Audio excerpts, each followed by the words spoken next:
Welcome back to Briggs on Books.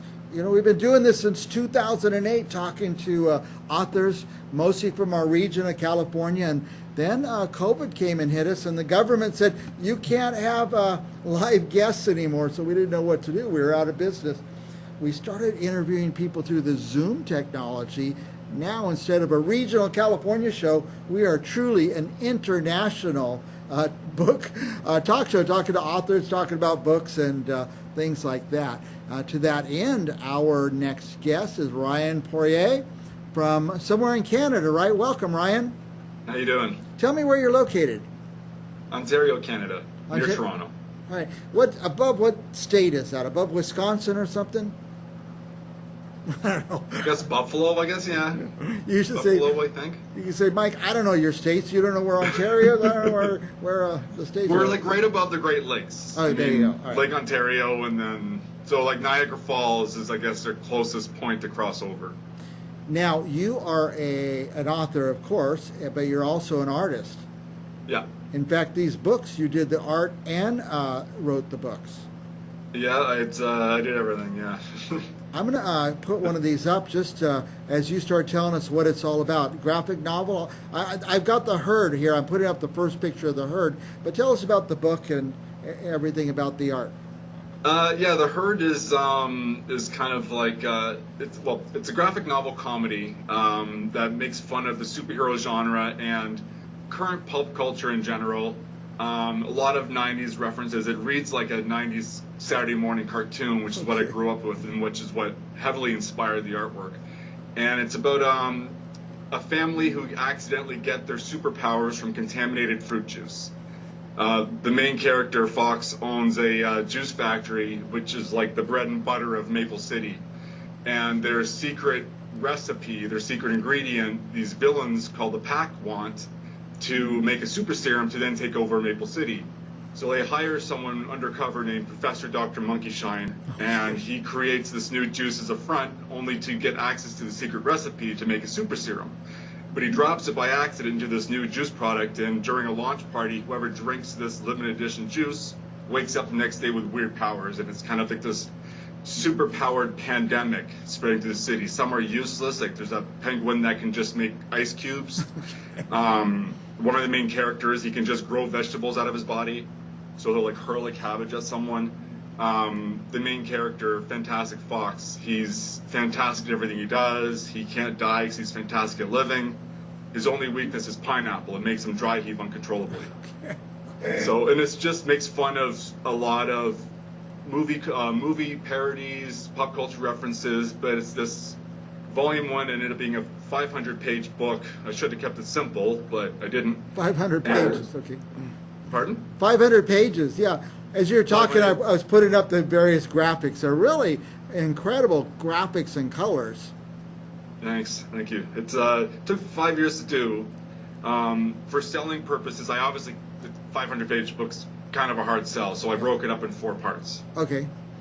And now And then it's won 5 awards so far. People, are they getting hard copies of this, or is it downloads?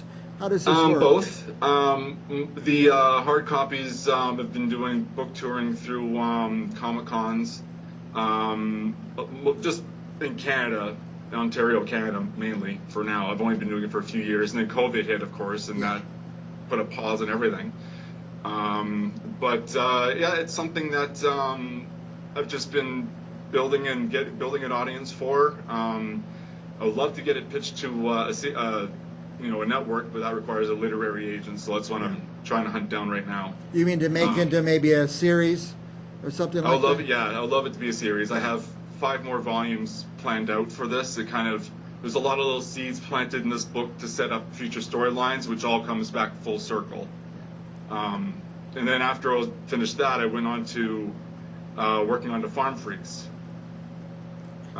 which I'm currently still working on right now. But yeah, tell us about that. I just happen to have some images that I'm putting on the screen right now about Farm Freaks.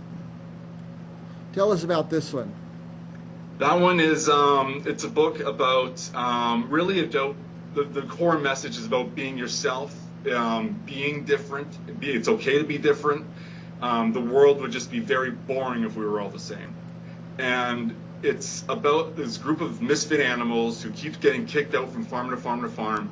And they finally land on their last chance of redemption at a farm called Melancholy Meadows.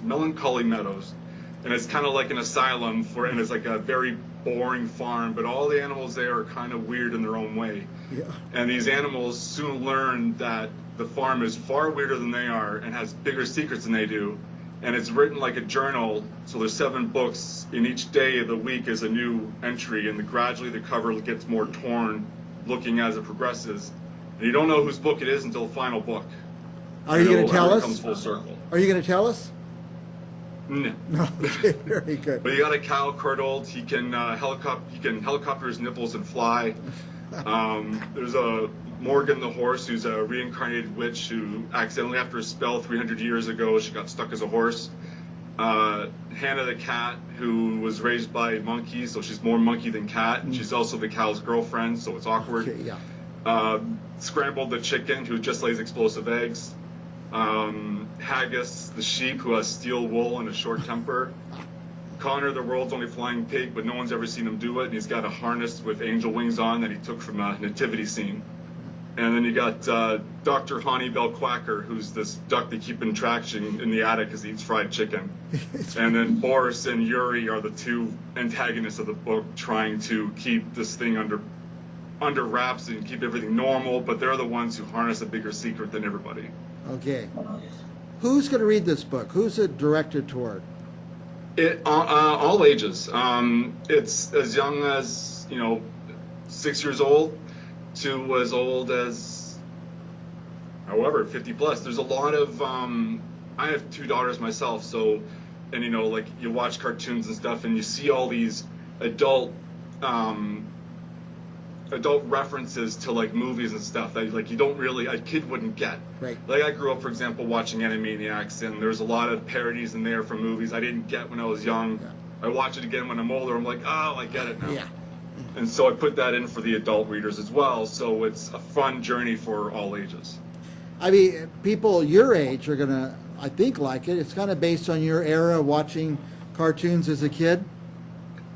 Yeah, there's a lot of, like I said, there's a lot of like late 80s, early 90s through the like early 2000s references for between movies and stuff. So my generation would get it, and older, I guess, Yeah. maybe a little bit younger, but like anyone like children's generation might not get it yet, Yeah. but they will if their parents feed them the right pop culture references, right? Yeah. Well, for one, I'm going to read it because this is fascinating. But aren't there a bunch of people out there who really are into this genre? People who go to Comic-Con and stuff like that?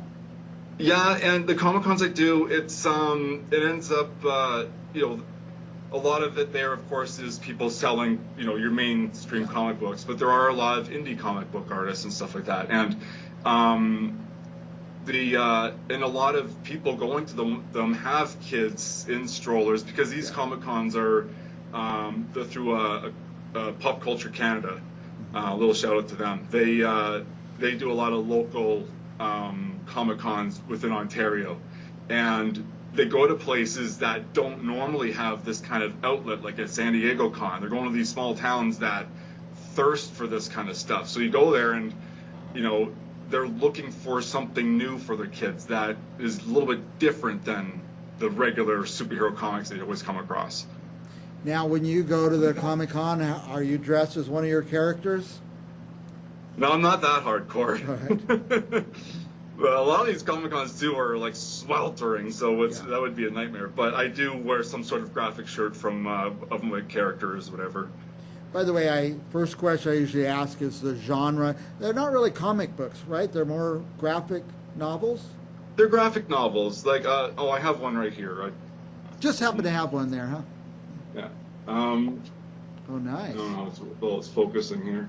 But it reads, it looks kind of like, it's not really focusing. It reads like very vibrant colors. The artwork is very reminiscent of like a Saturday morning cartoon. Yeah. But they don't see those anymore, right? Everything's streaming now, so right. that's why it's a call to that. I don't know what you call that, retroness, I guess. Yeah. Oh man, I can't believe, I can't even imagine the kids don't get up on Saturday morning anymore and turn on the cartoons. I I mean, used to be up at like 5:30 in the yeah, morning. yeah. One thing I will say this: I learned to read through the comics because even if I didn't get the words, there's colors and it's vibrant and stuff. So yeah, you say when I said who will read this, even young people would enjoy looking through the pictures if they couldn't read it even. Yeah, and it really is when especially I mean, well, with the superhero market now, that's was the hardest part with the herd is because it's such a challenge. It's such a big market you're going against, and it's every 30 seconds there's a new superhero movie coming out. Yeah. But with Farm Freaks, it's just different, and because it's having to do with animals, and most like pretty much all my writing is have to do with anthropomorphic characters, and it's just the artwork for that really attracts the parents, especially who are looking for a gift for the kid, and a lot of my sales go to that. But younger kids, like around like 9 age range, usually end up leaning towards the Farm Freaks. But the herd is also there as a comedy of superheroes. So it is a superhero story, but like not at its core. The core is about these characters, their lives, and this pandemic of superheroes and villains that are spreading through the city, and this family that kind of is like, well, this is kind of our fault. We might as well do it. Like, use our powers to save people. And it's just everything. One of the members doesn't want anything to do with it, and when she finally is given into it, they accidentally put a typo in her superhero costume, so she's kind of stuck with it, and her name's Emergy instead of Energy. So it really just parodies all that. Another character has a tragic ability, like a Midas touch. Anything he touches turns into metal, so he lives in an armor. He can't feel anything anymore. So there's a lot of different things about that and the comedy about that outside of the superhero story itself. By the way, I have this great team of interns and producers who go out and find the guests for this show. And I would say, just look for the interesting people. And when they found you, I said, that's what I'm looking for. Look how interesting the work is, the art, the writing, and the person, too. We found you at Poirier _author. Is on the screen, so even though I can't say it, our guests can see how to spell it. Poirier, yeah. No, it's cool. Poirier. It's cool. No one can. Poirier _author. But also have on the screen your web address, accidentalcreations.ca. Yeah. And what will people find there? Well, that's my private publishing business. Because when I started doing this, I wanted to self-publish and tell my own stories. And so, I mean, I haven't expanded it to bring on other self-publishing people who are interested in doing that, but I do offer. I've done seminars and teachings on stuff on how to get into the self-publishing and the do's and the don'ts and the be carefuls of. But the site itself, it's basically it's my store where the books are available. There's a free demo for either series. It's the first 12 pages of either series. Okay. And there's also just updated events on the Comic Cons I'm doing. I have a blog on there because a future book I want to do would not be a graphic novel. It would be an actual novel, but it would be my experience with the paranormal. So I used to do a lot of ghost hunting. Oh, nice. And haunted houses. So there's a whole blog that kind of touches on that as well.